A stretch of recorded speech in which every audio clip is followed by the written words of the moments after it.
बिस्मिल्लाहिर्रहमानिर्रहीम।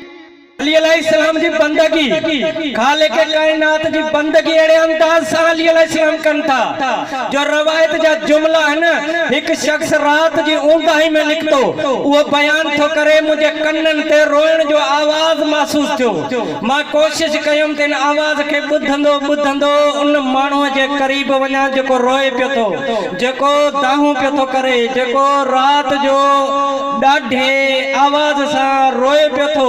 वो शख्स तो मां कोशिश कयम उन शख्स जे करीब वञण जी, ऐं वींदे वींदे मूंखे वो जेको रोइण जो आवाज़ पियो अचे उहो रोइण जो आवाज़ भी बंद थी वियो। एतिरे ताईं जॾहिं मां उते पहुतुमि त अली अलैहिस्सलाम खालिक जी बारगाह में सजदे जी हालत में हुया, ऐं मूंखे महसूस ईअं थियो त अलीअ जे साह खणण जो भी आवाज़ न पियो अचे। अली अलैहिस्सलाम जी बंदगी हुई, खालिक कायनात के सजदो कंदा हुया। वो शख्स चए थो जिए मां महसूस कयम त अली अलैहिस्सलाम जे साह खणण जो आवाज भी न पियो अचे, मां डोड़ंदो वयम बतूल जे दरवाजे ते दकुल बाब करे चयुम, ए बीबी।